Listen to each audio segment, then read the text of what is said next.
بسم اللہ الرحمن الرحیم۔ السلام علیکم ورحمۃ اللہ وبرکاتہ۔ ناظرین محترم، ہمارے کچھ احباب نے عمرے کا طریقہ بیان کرنے کے لیے خواہش ظاہر کی، تو آئیں مختصر آپ کی خدمت میں عمرے کا طریقہ عرض کیے دیتا ہوں۔ سب سے پہلے فضیلت سن لیں عمرے کی۔ ایک مومن بندے کے لیے ساری دنیا میں سب سے مقدس مقامات اگر کوئی ہیں تو مکۃ المکرمہ اور مدینۃ المنورہ ہے۔ حضور نبی اکرم صلی اللہ علیہ وآلہ وسلم نے مکۃ المکرمہ میں جو کعبۃ اللہ شریف حرم کعبہ میں نماز ادا کرنے کی فضیلت کو بیان فرمایا۔ حضور صلی اللہ علیہ وآلہ وسلم نے فرمایا کہ حرم کعبہ میں، مسجد حرام میں ایک نماز ادا کرنا 1,00,000 نماز ادا کرنے کا ثواب بندے کو حاصل ہوتا ہے۔ اور کوئی مسجد نبوی میں، مدینۃ المنورہ میں مسجد نبوی میں ایک نماز ادا کرتا ہے، 50,000 نمازیں ادا کرنے کا ثواب اللہ تعالیٰ اس کو عطا فرماتا ہے۔ جی، وہاں کی ایک نیکی 1,00,000 نیکیوں کے برابر، اتنی بے شمار نیکیاں بندے کو حاصل ہوتی ہے۔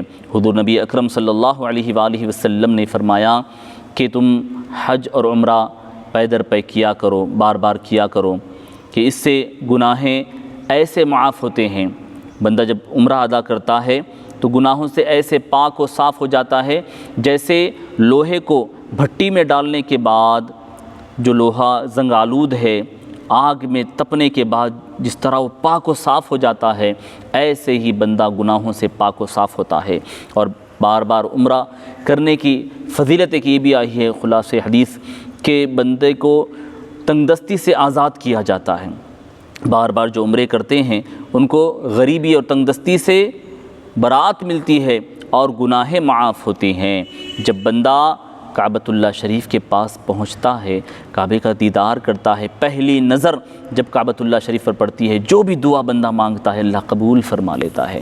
اور کعبۃ اللہ شریف کے بعد جب عمرے میں جب طواف کرتا ہے، طواف پر جو قدم اٹھاتا ہے اور طواف کرنے کے دوران کوئی گناہ کا کام، خطا اور غلطی کوئی نہیں کرتا، تو اللہ تبارک و تعالیٰ اس کو ایک ایک قدم پر ایک ایک غلام آزاد کرنے کا ثواب عطا فرماتا ہے۔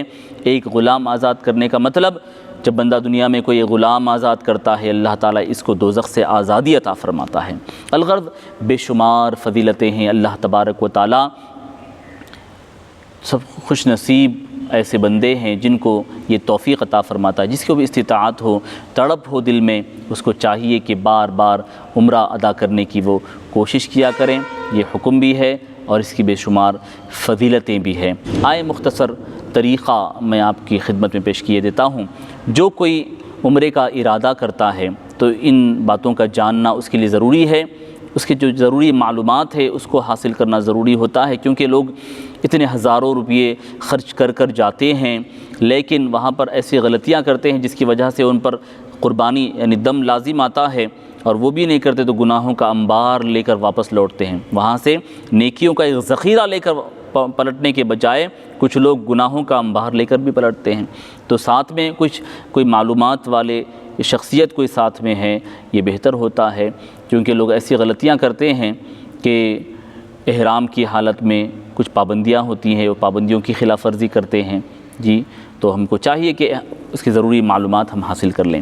تو 4 چیزیں سب سے پہلے ضروری ہے، 2 فرض ہیں، 2 واجب ہیں۔ ایک احرام کا باندھنا اور طواف کرنا، یہ فرض ہے۔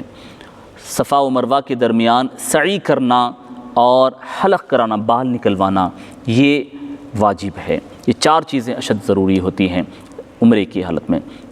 اب رہی احرام کی باتیں۔ احرام جو ہے مرد حضرات کے لیے 2 چادریں ہوتی ہیں، ایک ہوتا ہے تہبند، ایک ہوتی ہے چادر جو اوپر سے اوڑھی جاتی ہے۔ تہبند جو ہوتا ہے نیچے سے جو باندھتے ہیں، اس کو ناف کے اوپر، ناف اس میں چھپنی چاہیے، ناف کے اوپر باندھنا چاہیے، کیونکہ کچھ لوگ ناف ظاہر کرتے ہیں، ناف کے نیچے سے باندھتے ہیں، چونکہ ناف جو ہے وہ سطر میں شامل ہے۔ احرام میں ہو یا احرام کے علاوہ بھی جب ہم عام زندگی گزارتے ہیں تب بھی ہم کو یہ ناف، یہ سطر چھپانا یہ لازم ہوتا ہے مرد حضرات کے لیے۔ تو نیچے ایک تہبند باندھی جاتی ہے، اوپر سے ایک چادر اوڑھی جاتی ہے۔ یہ مرد حضرات کا احرام ہے۔ عورتوں کے لیے کچھ الگ سے احرام نہیں ہے، جو ان کا لباس ہے وہی ان کا احرام ہے۔ عورت کے لیے سطر کیا ہے؟ یہ چہرہ، دونوں ہتھیلی اور دونوں قدم کے علاوہ سارے بدن کو چھپانا یہ عورت کے لیے ستر ہے۔ البتہ وہ کوئی اسکارف ایسا پہن لے جو بڑا بھی ہو اور اس کے سارے چہرے کو کانوں کے ساتھ چھپاتا ہو، ایسا اسکارف وہ پہن لے، کیونکہ عورت کا بال بھی ستر میں شامل ہے، تو اس طرح سے وہ پہن لے۔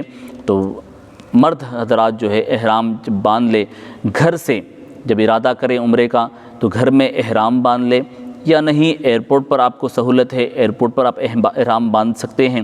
گھر پر جب احرام آپ باندھ لیں 2 رکعت نفل نماز پڑھ لیں اگر مکروہ وقت نہ ہو تو، لیکن عمرے کی بھی نیت نہ کریں، کیونکہ جیسے ہی آپ نیت کر لیں گے آپ احرام کی پابندیوں میں داخل ہو جائیں گے۔